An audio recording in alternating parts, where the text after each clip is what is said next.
Well, it's Tuesday Wrestling, and we all know what that means. Once again, we get to review NWA Powerrr, but this time we have the Champion Series. As you may remember, this is where, of course, teams are formed for a chance to an opportunity to get a title shot in the near future. We even got, of course, AEW Dark with 6 matches. I don't know what they are, but I'm very excited to see what matches are taking place. And of course, we cannot forget NXT.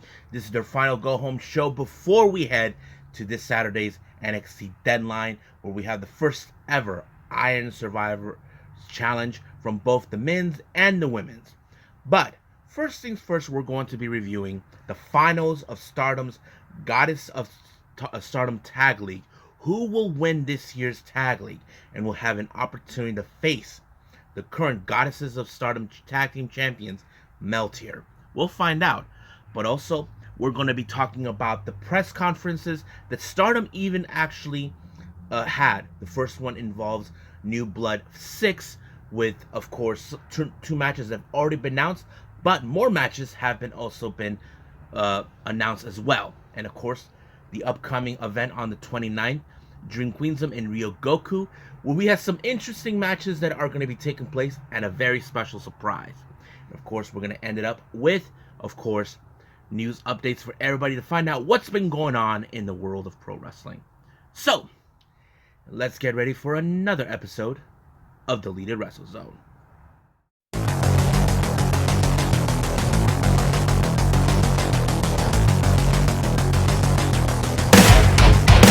Are you ready? Get up, get up! Get up, get up! Get up, get up! Get up, get up! Get up, get up! Get up, get up!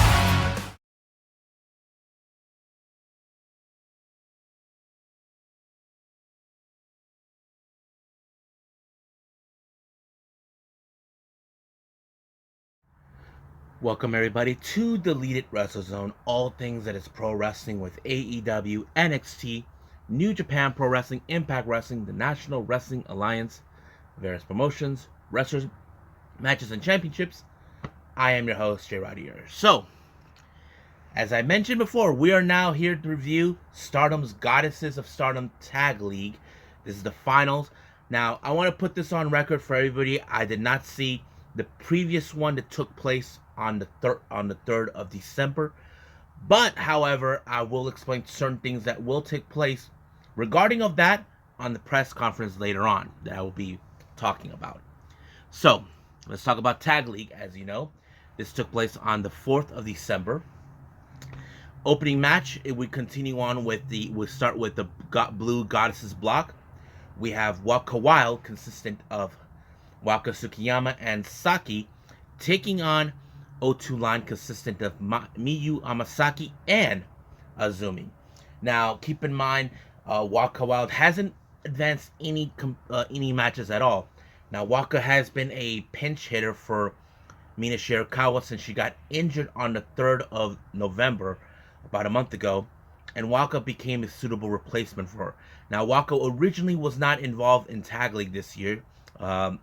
She was a bit saddened that she didn't do it, but Mina entrusted her to take her place. But one thing that was pretty interesting is how Waka was applying the Romero special, a move that was normally used by Yushin Thunder Liger, but Mina has been using herself, because if you guys have been aware or not, Yushin Thunder Liger is Mina Shirakawa's favorite wrestler.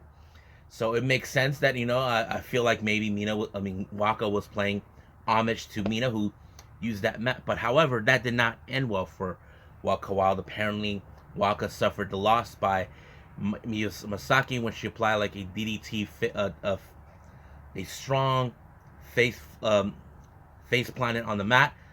But she got pinned, and of course, O2 line won the match. However, neither team ended up in the finals, but Waka Wild only ended with 2 points, but those points were because of a disqualification match that took place earlier in the tournament when Mina was still around. As for O2 line, only with 4 points with 2 wins, so that's pretty much it for them. But Waka felt disappointed that she lost in this manner. Now, our next match, we have Wingori, consistent of Hanan and Saya Ida, taking on the New Eras, Mirai and Amisori. Now, this was another interesting matchup because we know how Saya Ida and can collide with both Amisori and Mirai in every aspect, due to the fact those three are two of the powerhouses in the match. But in this case, it was of course Hanan who suffered another defeat by Amisori when she applied like a thunder bomb. So basically, ended like that. However, it was New Eras ended their tag league with 9 points, of course, and Wingori with only 2 points. Now, our next match, we have Mayhem, consistent of Himeka and Micah of DDM, taking on last year's winners, FWC, Koguma and Hazuki. Now, I know these two teams are determined to win. Now, we know that Mayhem are two of the strongest individuals in the tournament. They have been proving their dominance since the tournament started, but however, could they be able to overcome the previous champions? Well, we don't know, because it was, of course, Azuki who applied the Magistral onto Himeka to win the match. However, this match ended with both teams with with 10 points each. But however, it was of course the pinfall made by Hazuki that allowed FWC to advance. But apparently in this particular case, Mayhem were out, which was a huge disappointing loss for them. Now, the last match in the Blue Goddesses block, we have 7-Up, consistent of members of Neo Stardom Army, consistent of Nanane Takahashi and Yu, taking on BM 2000, which is Natsuko Tora and Ruka from Oda Tai. Now, this is a very interesting matchup because these were two teams that definitely we were waiting for them to clash, because I know in the press conference for Tag League, Nanane got in the face of Ruka, but Ruka is the kind of person who tells wrestlers like Nanane, they'll go F yourselves, this is a young girl's game. But however, it did not end that way, because I had a feeling there was going to be a clash between those two, and it did. And of course, Nanane was the one who picked up the win when she applied two sort of frog splashes to win the match, and it did allow for, of course, 7-Up to win the match with 11 points. So they win the block for the Blue Goddesses block, and they advance in the finals. And I know this is a huge disappointing loss for BMI 2000. Now let's jump into, of course, the Red Goddess block. We begin with the bottom of the pile. We have My Fair Lady, consistent of Lady C and Mai Sakurai. Originally, these two ladies don't like each other due to some history that dates back from last year, but they have to face against Karate Brave, consistent of Tomoka Inaba and Suri. Now, I would not have imagined those two would get along throughout the entire time, because they don't.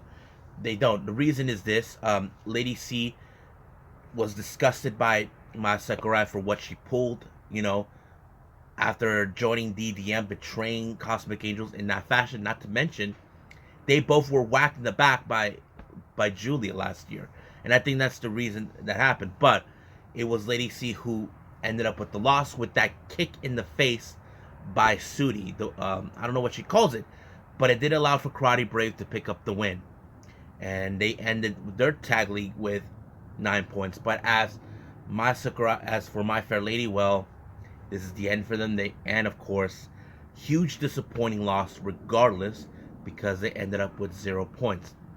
Lady C left on her own accord, and of course, Mai Sakurai, maybe she might have grown attached to her, but who knows?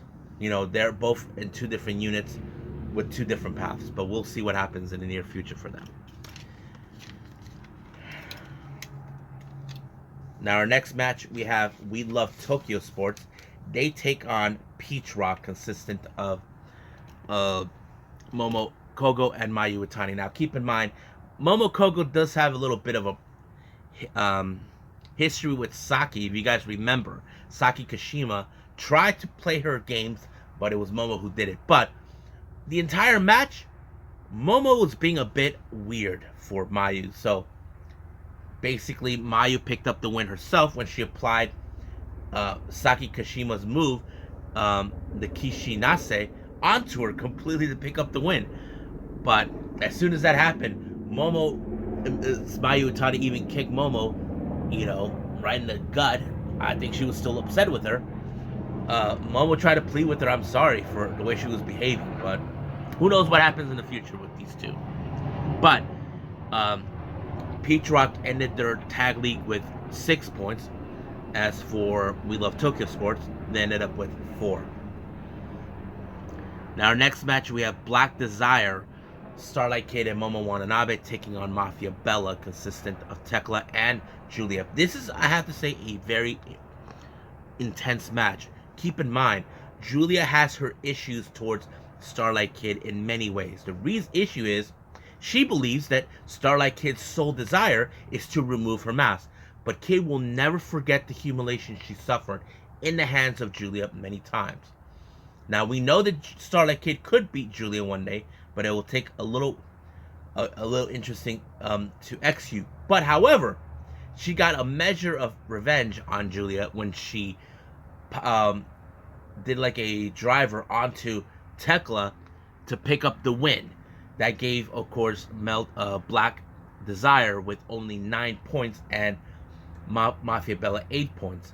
So that means they're Mafia Bella are out, but Julia doesn't seem pleased with how this whole thing ended. Now, our final match, we have Aphrodite versus Meltier. Now, this is another unique match. During the 5-star Grand Prix, Utami Hayashida did stated that she was going to take everything away from Tam Nakano, even the tag titles. But however, Meltier are determined to win this whole thing, to be the #1 best tag team at this point. But however, it was, of course, Saki Kashima with the Firebird splash that sealed the deal to Natsupoi. But because of this match ended with both teams 10 points, because Aphrodite won, that gave them the opportunity to advance into the finals to challenge 7-Up. Now, our finals ended up with 7-Up and Aphrodite. This was another intense match. Now, keep in mind, the Aphrodite are determined to win, but 7-Up are determined to prove the lack of passion that the current Stardom roster has. And I think it showed a bit of the clash. But it was, of course, Mew with the last ride onto Saya Kamitani for them to win the match. Of course, this is another interesting matchup. I'm looking forward to it. So, they called out Meltier. It turns out that both Tam and Natsupoi are fans of Nana Takahashi from an idol group she used to be in, but Yu was not having it. But they're determined to defeat them for the tag title. So we know that match will take place at Dream Queendom on the 29th. So we'll see what happens then. So even though the press conference will be talked about later on, I will explain more of it. So I think that's pretty much it. So let's move on with NWA.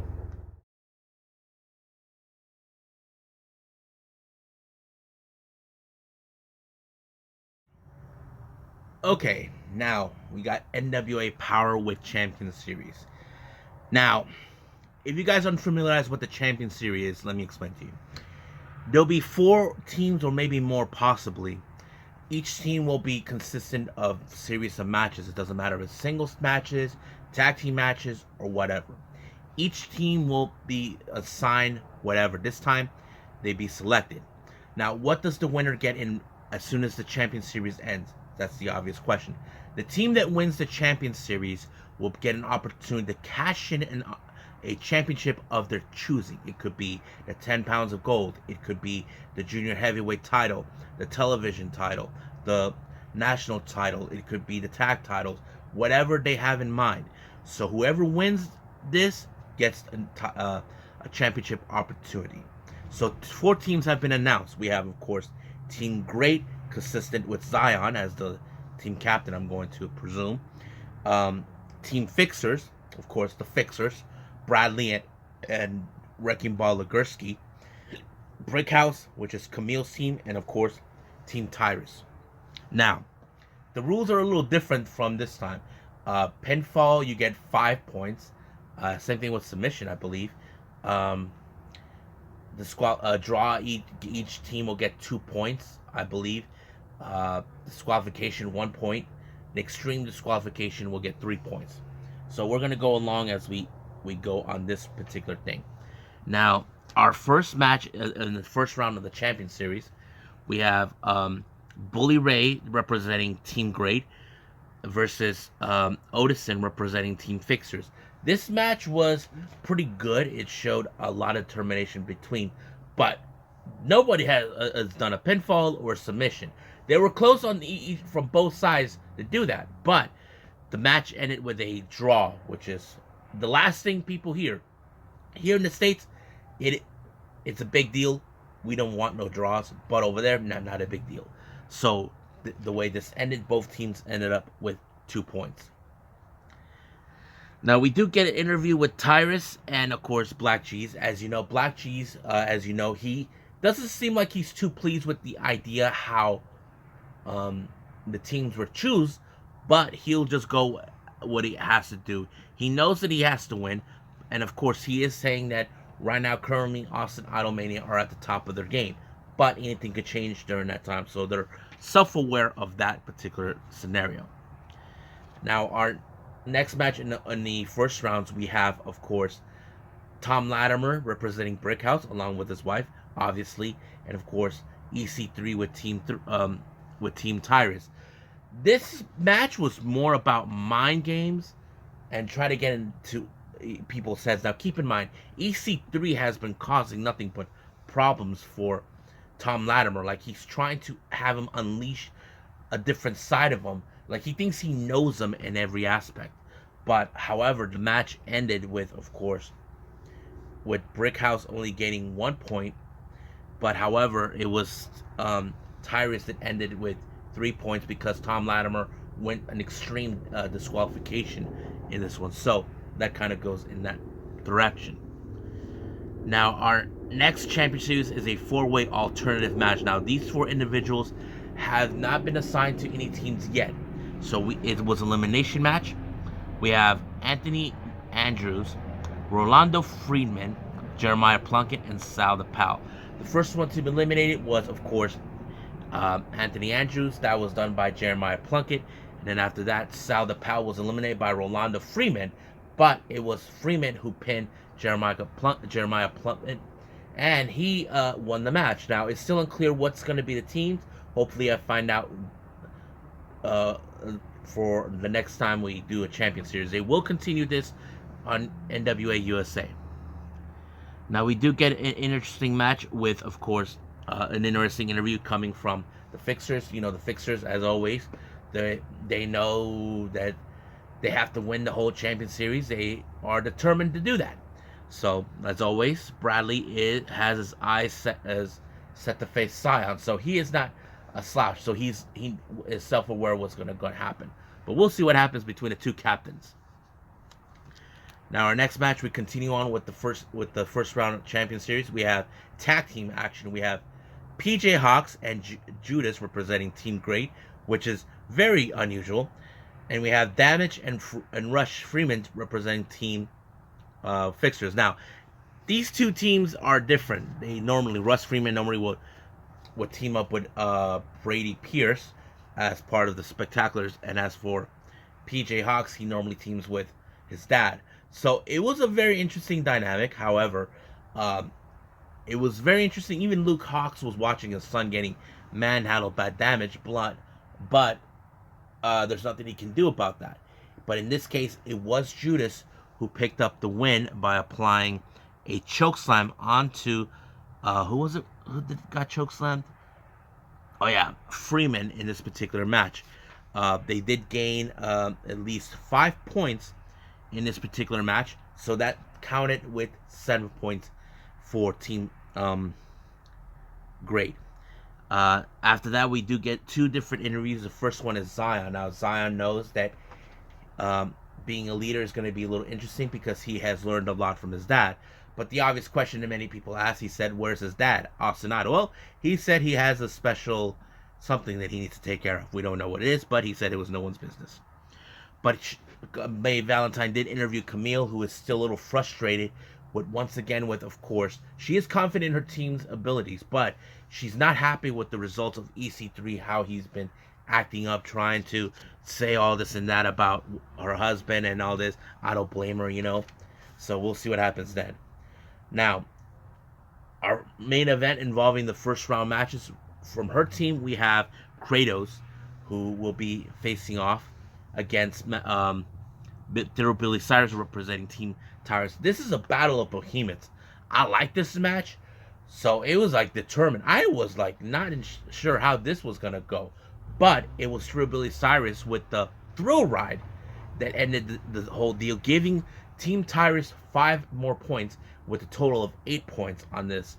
So this is the final result for this particular champion series. Team Great have 7 points. Fixtures 2, Brickhouse 1, and Tyrus 8. So Tyrus is currently in the lead. So it's too early to tell because right now we see 2 teams most likely they could catch up, but we'll see what happens then. So I think that's pretty much it with NWA. Let's go with AEW Dark.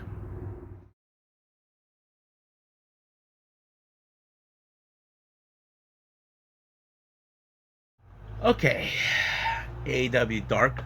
We only had 6 matches that were booked for this particular day, so let's get started.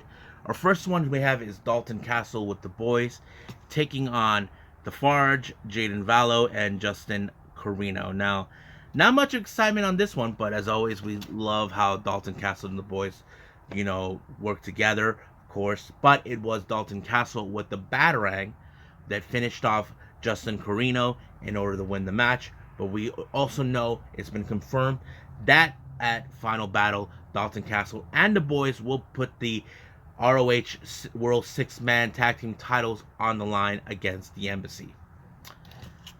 Now, our next match, we have Leva Bates versus Abaddon. This is another fun match. Now, we know Abaddon, what she's capable of in the ring, doing these unorthodox methods. So that kind of sets it off. But it was the Black Dahlia that set the deal for her to win the match. So better luck next time, Leva Bates. Now, our next match, we have Leon Ruffin taking on Brian Cage. You probably could guess that this is going to end in favor of Brian Cage, as always. But I have to say Leon Ruff, who is the smallest of this match, did put up a fight. But however, it was Brian Cage with Weapon X that sealed the deal for him for Brian Cage to win. Then later, Prince Nana, as you know, goes out saying a promo that stated that the Embassy is forever and all this and that. But we will see what the Embassy will do this coming Saturday at Final Battle when they take on Dalton Castle and the boys. Will they prevail to obtain the ROH World 6-Man Tag Team titles? Well, we'll see about that when we get there. Now, our next match, we have Satnam Singh and Jay Lethal along with Sanjay Dutt taking on the Bricks City Boys, Julio Cruz, and Victor Chase. Now, much of this match, I can say, Jay Lethal did most of the work, while Satnam Singh did just hanged out for a little while. But he did come out to do a little work. Not gonna deny about that. But it did seem like they break no sweat. But it was the lethal injection by Lethal to Cruz that sealed the deal for them to win the match. Next match, we have Athena versus Becca. Now, keep in mind, Athena has been on a world out of control, attacking various people. As you know, being with the mean streak, and then she finally gonna have the opportunity to challenge Mercedes Martinez, but she has to go through Becca. But this match ended with her doing a dragon sleeper on Becca to win the match. But she left it alone and walked away. But we will see what happens this Saturday. Then finally, our main event, we have Anthony Henry versus Trent Beretta. I thought it was another good match, but however, Anthony Henry was the much of the dominant in this particular match until somehow it was Trent Beretta that overturned it with a pinfall onto Anthony Henry to give them the win. I thought it was pretty cool. So I think that's pretty much it what we have with AEW Dark. Let's move on with our final review, NXT.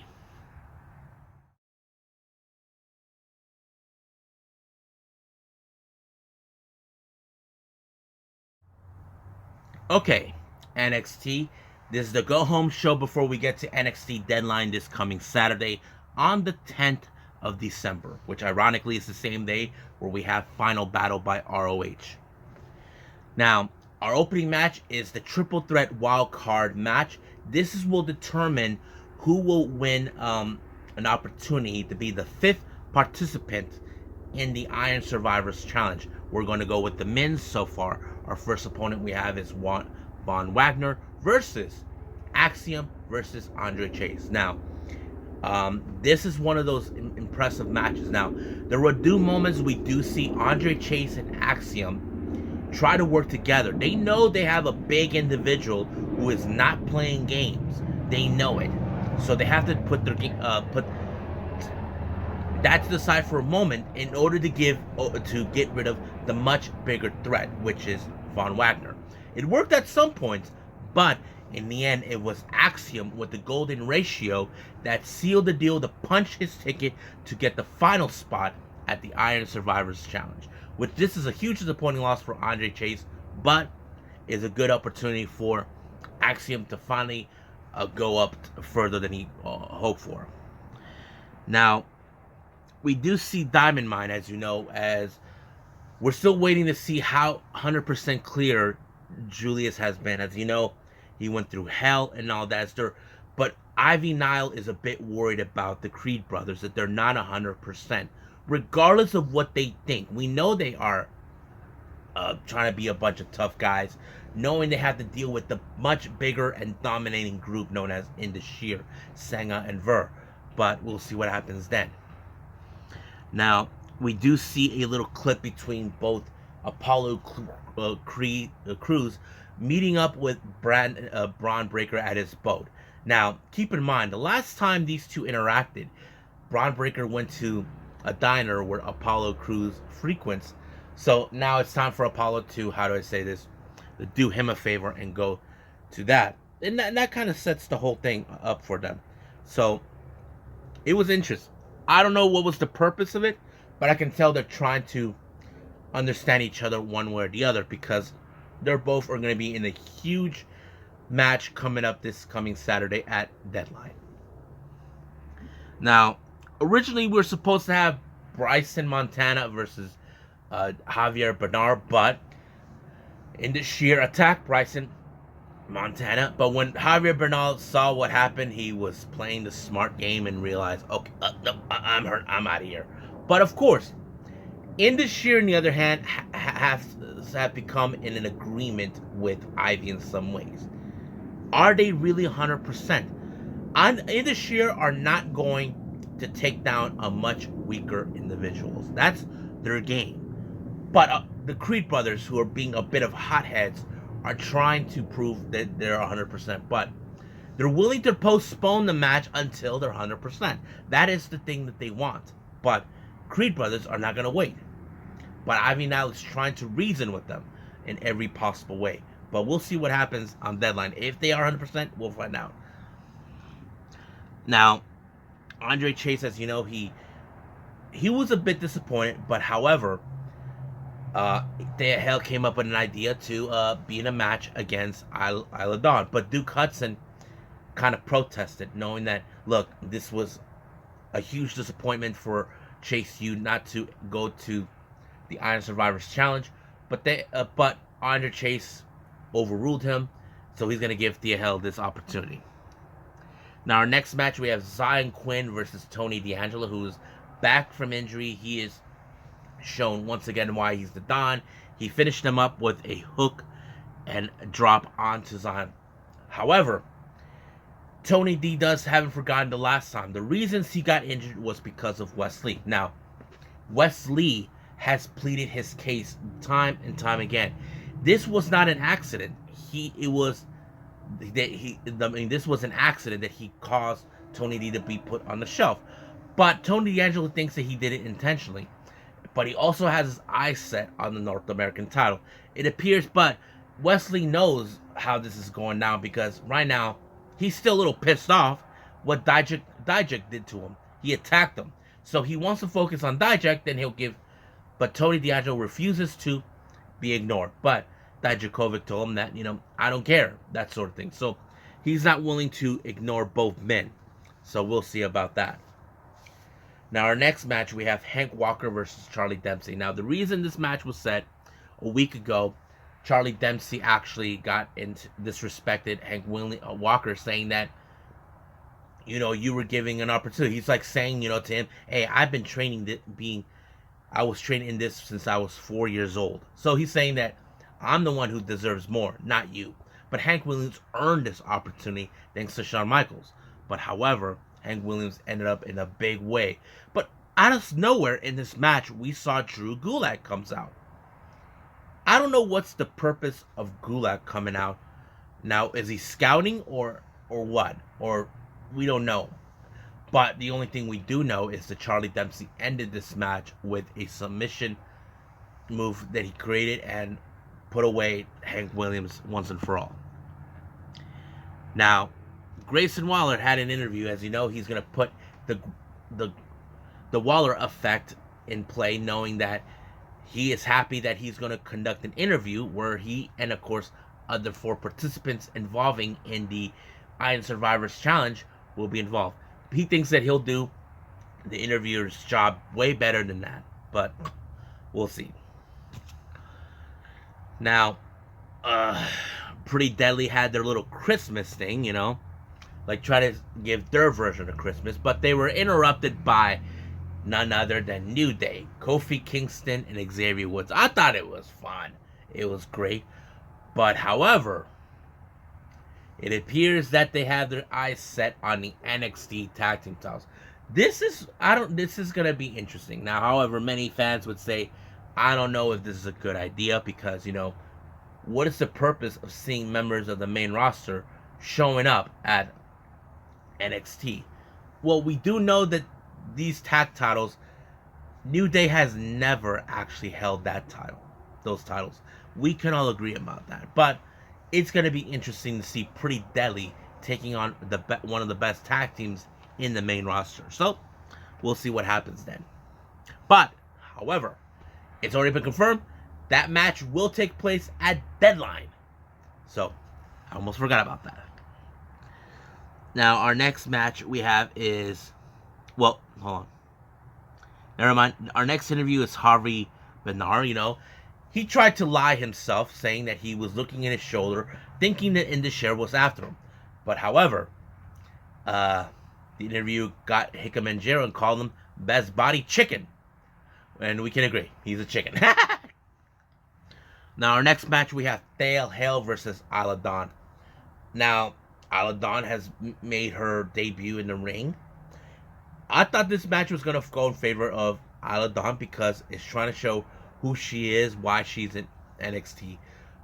But she did apply a submission move onto her, a pinfall onto her. But however, post-match, Alba Fire shows up and tries to beat the crap out of her. Now, keep in mind, Isla Dawn cost Alba Fire the chance to become women's champion. So, this is payback for what she did. Now, our next match, we have Brooks Jensen and Josh Briggs taking on Malik Blade and Edris Enofe. Now, the reason this match was set was because Briggs and Jensen were trying to cheer up Malik Blade and Enofe for what they've been going through with their ups and downs. So that match sent it. But however, during a moment, we did see Kiana James. She sent her assistant to an envelope towards Brooks Jensen, as you know. But the match ended pretty well. But however, Odyssey Jones was in the support of Malik Blade and Enofe, but Wagner shows up and attacks him and they took the fight all the way to the back. But however, the offense combination by both Jensen and Brooks sealed the deal for them to win. Now, our last final match we have is, of course, the triple threat wild card match for the women's Iron Series Challenge final spot. We have Indy Hartwell, Wendy Choo, and Fallon Henley. I thought that match was pretty good, but this match ended in favor of Indy Hartwell when she took advantage when Wendy Choo had Fallon where she wanted after she applied a double knee drop on Fallon's abdomen, and when Indy took the opportunity away. So she now punched her ticket. However, Toxic Attraction were saying that they are not going to miss out of what's going to happen. But however, Indy Hartwell made her case clear that she's going to win the whole thing and do the one thing that everybody has failed to do, and that is to dethrone Mandy Rose once and for all. Now, we do get to the Waller effect. As you know, the bickering and all this and this and that, it does end with a brawl. So this is going to be interesting. We have, of course, Joe Gacy, Axiom, JD Madonna, Carmelo Hayes, and of course Grayson Waller, who will walk out. This is going to be a very interesting matchup coming up this Saturday. I'm looking forward to it. I know you guys are looking forward to it, but I can't wait to see it. The suspense is killing me.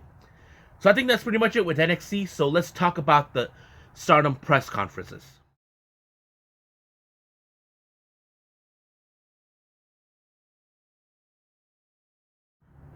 Okay, as you've been aware, there's been 2 press conferences by Stardom. Now let's talk about the first one right now. This one is revolting about New Blood 6. That will take place on the 26th of December this month. Now our first match that was announced was, of course, Rina from Oda Tai will take on this new girl you may not have heard of. Her name is Sanae Takebayashi. She is from the promotion Best Body Japan Pro Wrestling.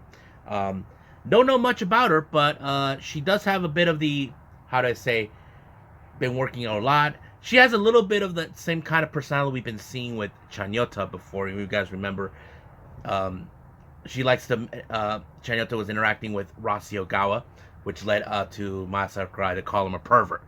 But I'm kind of curious to see what she can do in the ring. Now, for some of you may question, I never heard of Best Body Japan Pro Wrestling. Well, luckily for you guys, I actually have heard of this.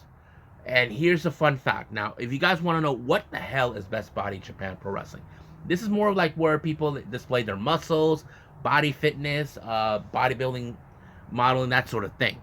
But what another interesting fact about this, Mina Shirakawa was in this promotion before. I'm not joking. I've seen videos of her matches.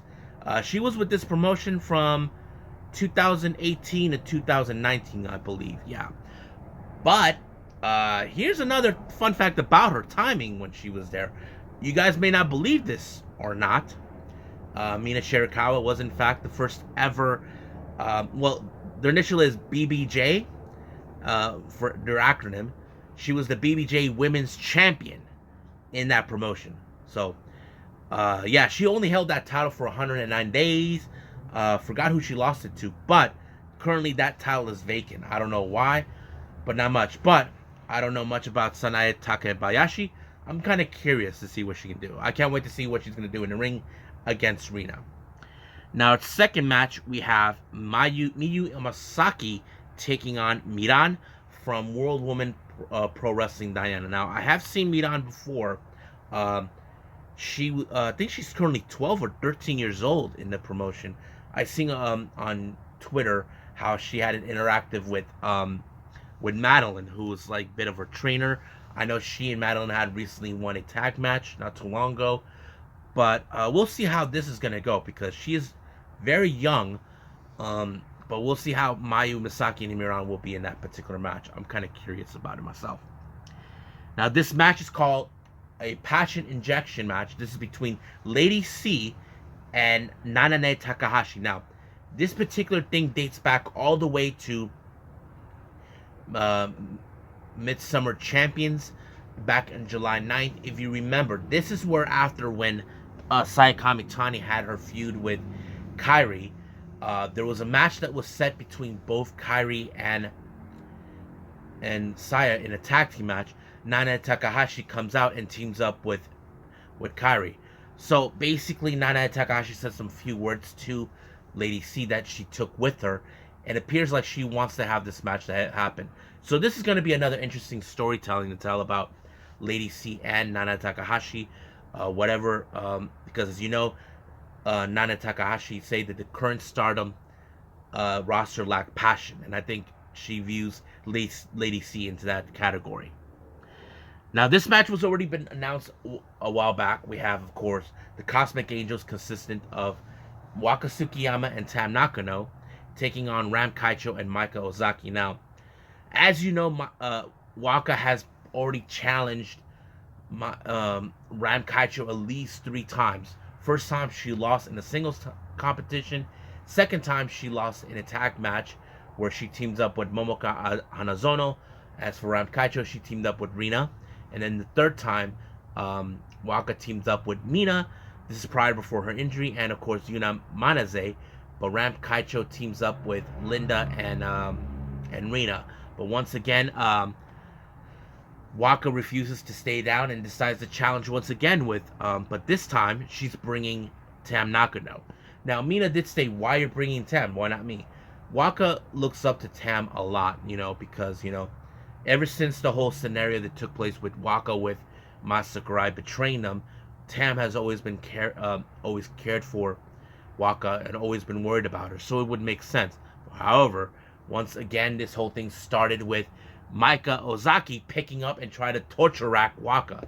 I mean, this Waka never gets a break in press conference when it comes to this, but we'll see what happens then.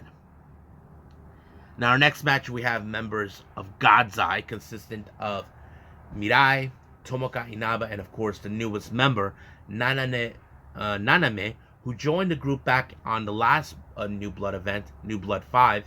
They take on against star members Hanan, Sayaida, and Momokogo. I'm looking forward to how Naname will interacts now as an official member of God's Eye. Now, back in New Blood 5, she did team up with these 2 ladies, but in fact, she was never part of the team. But now, she's officially. Our next match is Starlight Kid and Karma. Karma was not present at the time. They take on DDM members Mai Sakurai and Tekla. Now, keep in mind, this storyline started when Karma first appeared, and of course, Fireball Naname. However, Sakurai shows up feeling like, what the hell is this? She declares war against Karma, but Starlight Kid, she's like, are you sure this is what you want? But however, this also led to the assumption that Masakurai and Chanyoto were going to team up, but that did not happen.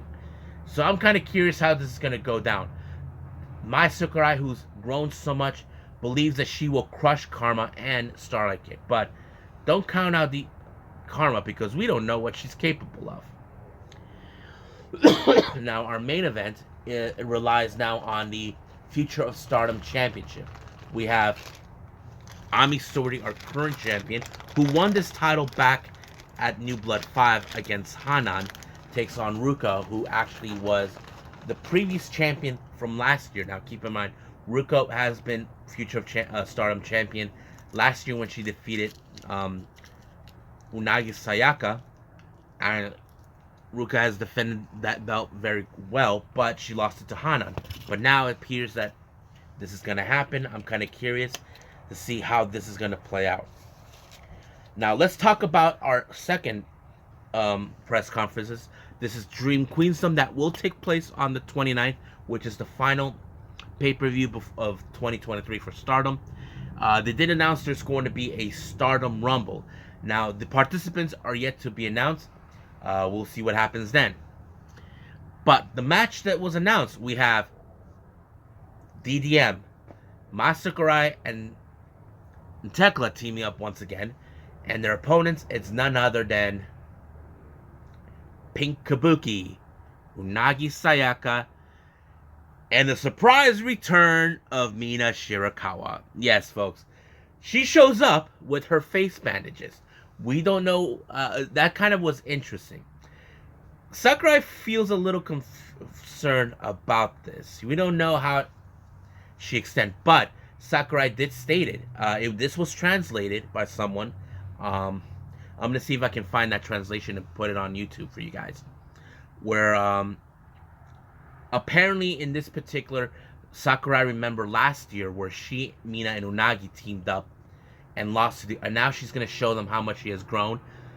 But she's like saying, Unagi left and all this and this that. Tekla felt like, very touched about the story with Mina, how she was injured, that all this. Unagi, as you know, came back for this particular match because deep down she felt guilty for not being there for Mina when she needed her.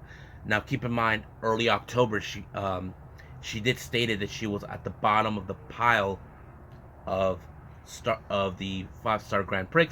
She even did stated that the Stardom ban has been finally lifted. We don't know what that meant, but we'll find out.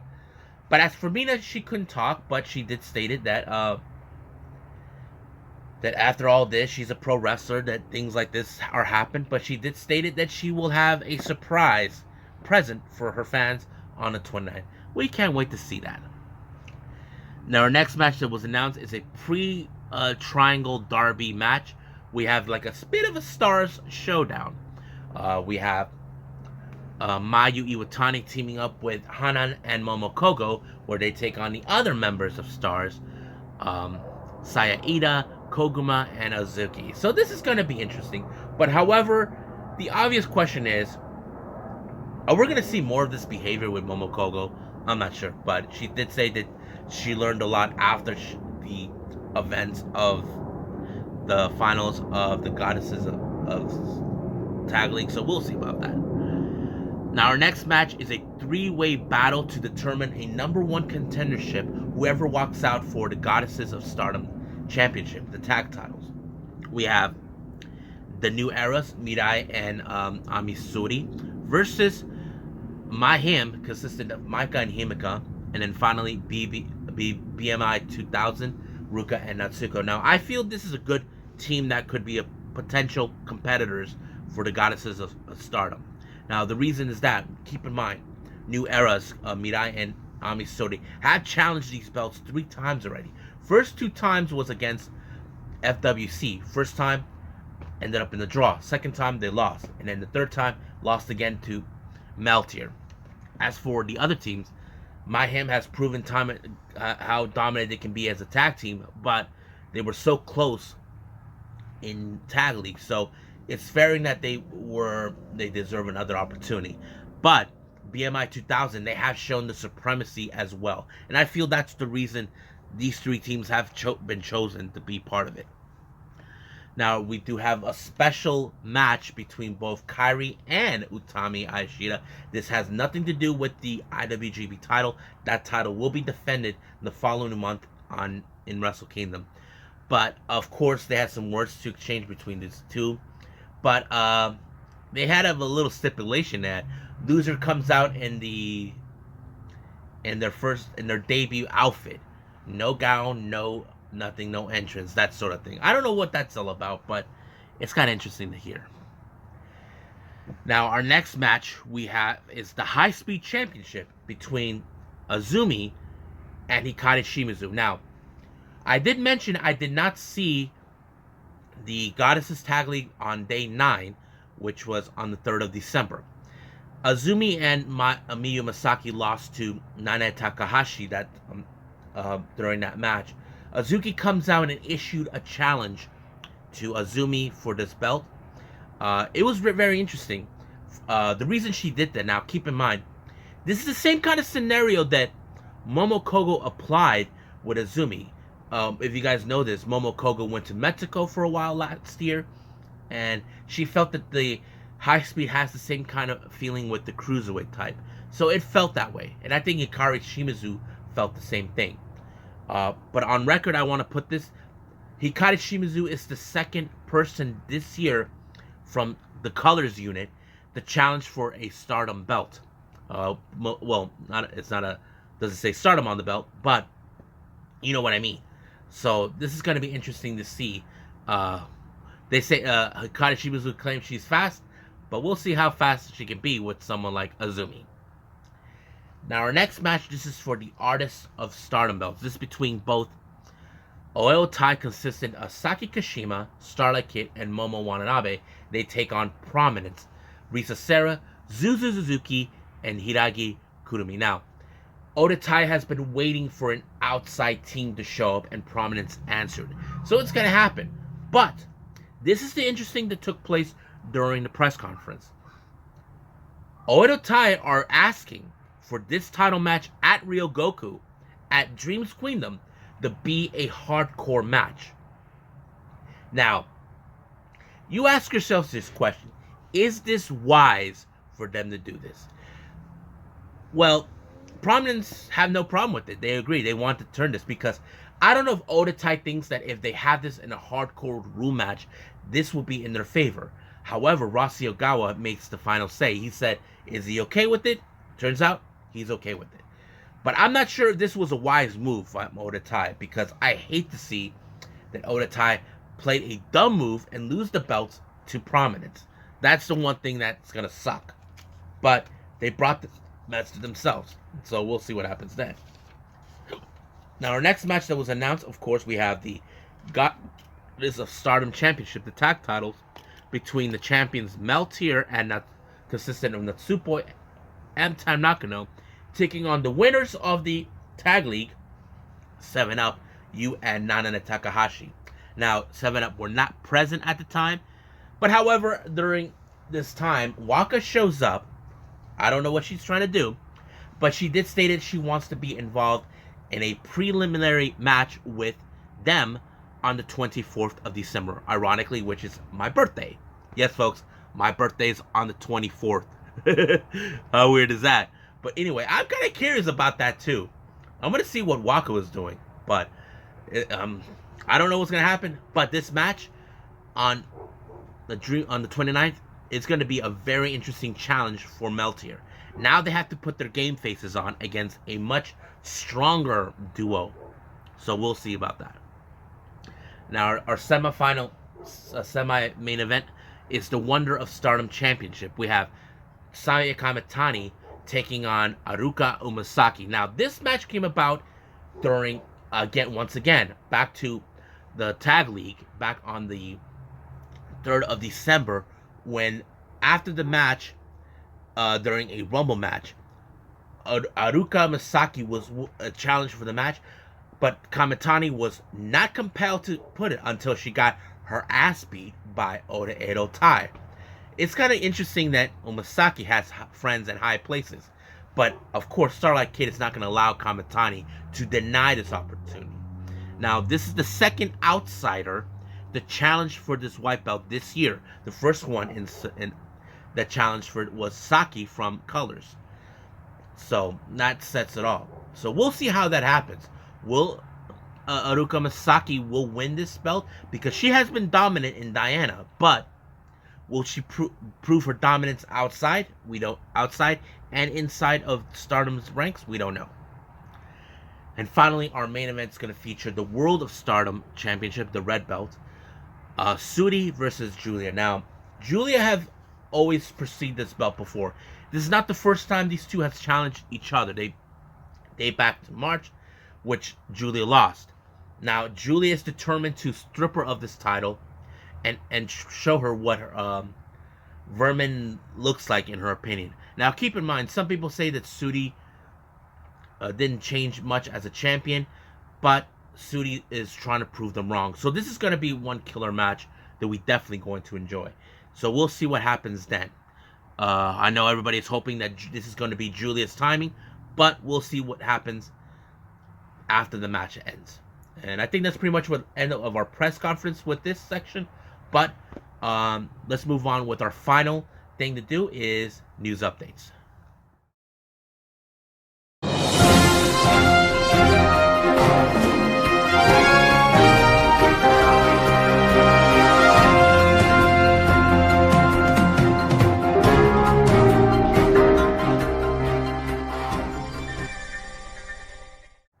Okay, Welcome to our news updates. This is what we have so far. It was revealed and announced that Kylie Ray and Casey Navarro have went to the WWE Performance Center for a tryout. Now, this is good news for people that would love to see these two there. However, those are concerns over Kylie Ray's condition. Now, keep in mind, if you remember back in 2019 when Kyrie first arrived in AEW, there were a lot of high hopes coming for Kyrie to be their top champion, but she amicably left the promotion, all this and that. We did see her in Impact. She left again. Same thing with NWA. There are a lot of people that are concerned, but we'll see how WWE will do with this. But it's exciting news to hear that she decided to go to the WWE tryout. We'll see what happens. But however, that doesn't end there. On NXT, it was shown that the ROH members from the Righteous faction, Vincent and Dutch, were there at watching the show. But later was confirmed that they were actually also there for a tryout. So we'll see what happens then with all these four individuals, how they do. But we'll see about that. Now, interesting, exciting news coming from the reality of wrestling, which is Booker T's wrestling. It was told that Zila Fatu, who is the son of the late Umaga, was announced that he is now the newest member in training at the Reality of Wrestling, which is not only Booker T's promotion but also his wrestling school. This has come full circle for Booker T and the organization in certain ways. Umaga actually started out his training there with Reality Wrestling, and Booker T is happy that Zila is going to follow in his father's footsteps. So I'm sure we're all going to have high expectations for him, but we'll see what he can bring into the table. But I will, hopefully, if we see matches of him during his time in Reality of Wrestling, then that's going to be awesome to watch. Now, Marvelous, as you know, has announced for their 15th of December event, we have already crowned a brand new AAAW champion, which is Chikayo Nagashima, who won the entire tournament. But her first opponent will be none other than Queen Aminata. That will take place. So I'm kind of curious to see how this match is going to go. Now, for our GCW updates here, they announced that they will be returning to New York City on March 17th at the Melrose Ballroom. So we don't know the name of the title or who will be booked, but we'll see when that day comes. Now we have another entrant for the Pro Wrestling Guerrillas Battle of Los Angeles tournament. Our 13th entrant has been announced is none other than Latigo, who is a member of the Vipers in AAA. So it's pretty good news to hear. Prestige Wrestling has announced for the upcoming event Reality Unfolds on the 17th of February of 2023. Alex Shelley will defend his Prestige Wrestling Championship, but the opponent is yet to be determined. So we're going to see who's going to be the guy that dethroned him. Now, this is a very interesting update here that I did not know about, but I feel we have to talk about it.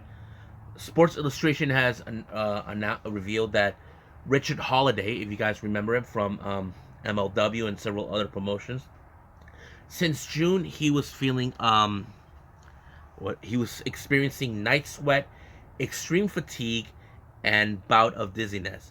Now, 3 months later, his doctors have determined what it was. The cause was Hodgkin's lymphoma. This is like really wow. I just can't believe it. We haven't heard anything from Richard Holliday, not since MLW went on a hiatus. But he did tweeted this. He says, "I'm going to beat cancer." That's the kind of attitude we're looking for. I know this is a very delicate situation, but let's give our moral support to Richard Holliday. We know he needs it, and hopefully he can go back in the ring when he's 100% recovered. Right now, he's focusing on getting healed, and that is the most important thing. Health comes first. So we're with you, behind you, Richard Holliday. Hope you beat cancer's ass. That's what we want to see.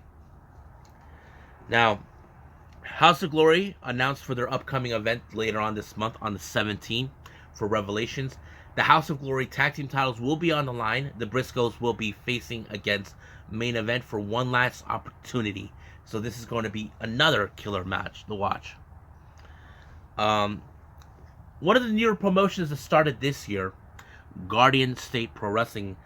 We haven't heard anything from them since after the third event a few months ago. But however, they did post out a tweet on this one.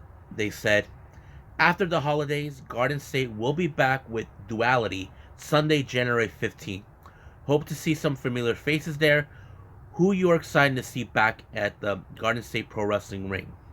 So, I'm excited to see who will be back. We know that Alan Five Angels is the current Garden State Pro Wrestling Openweight Champion. Who is that? We don't know who is the tag team champions, but we'll see about that when it comes around. Japanese promotion. GLEAT has announced for two coming events later on this month. The first one is on the 14th, but this one is not a regular standard match. This one has the first ever GLEAT MMA event, a version 0. This is the first one. They did announce who will participate in this particular event. Let me put it out. We have certain wrestlers like Todo Sakakiraba taking on Nobuya Hasegawa. Next match we have Soma Watanabe versus Shuya Arimura. And then we have women's matchup. We have Maya Fukuda taking on Minori Kikuchi. Then we have Yu Izuki, who we've seen on many times, taking on Daisuke Nakamura. Then we have Dan Tamura taking on Hideki Shrek Sekin. Then we have Hikaru Sato, someone I'm familiarized with, taking on Taisi. Then we have our semifinal event. We have Minoru Tanaka taking on Takuya Wada. And finally, our main event is going to be the leader of 60 Seconds, Tetsuya Izushi, taking on Yuko Kondo. So that's going to take place on the 14th. I hope this is, you can see on free for YouTube. Now, however, they did announce for two events taking place on GLEAT version 4. This will take place on the 30th of December. Our first match was announced. We're going to have T-Hawk and Kaz Hayashi taking on LIJ members Bushi and Sanada. This is going to be one fun match. However, the main event is going to feature the G-Rex Championship. We're going to have El Lindaman, our current champion, put the belt on the line against Kaito Ishii. This is going to be one intensified match we definitely don't want to miss out. Now, our final update here. Someone already posted up a very interesting thing on YouTube. The Joshi Tag teams that were part of the PWI Top 100 Tag Team list. Now, here's who they have for that particular list. Number 5, we have, of course, Koguma and Ozuki, FWC. Number 16, Black Desire, Momo Watanabe and Starlight Kid. 23, we have Yuka Sakazaki and Mizuki, the Magical Sugar Rabbits. Number 36, we have Natsupoi and Tam Nakano. Number 41, we have Maika and Himeka. Number 59, La Fresca de Ogaistas, we have Asuka and Makoto. And then, of course, we got Galaxy Punch on rank number 72, Hikari Shimizu and Saki. And then finally, Satsuki Toroto and Yuna Manaze of Big Daike from Ice Ribbon. So these are the teams that are involved, are part of the 100. So I'm happy for that. I like the teams that were in this, and I'm looking forward to more. Hopefully, this is just what we know. I'm excited. I think I'm okay with these names. Yeah, I'm kind of okay with them. So I think that's pretty much it with our news updates. So let's just call it a day. Well, I hope everybody enjoys this episode. I think this was the longest one I've done so far right now. But that doesn't mean I ended right there. As you know, we got more on New Japan Pro Wrestling. I believe we're doing Super Junior Tag League, or maybe both. I'm not sure. We even got AEW Dynamite. I'm excited for that to happen as well. So if there's anything new that I'll be throwing, I'll be doing that as well. But for now, I'll stick with these two at this point. So I'll see you guys in the next DWZ time. Same DWZ channel. I must bid all of you adieu. So, goodbye. Mwah. And have a nice day. Bang.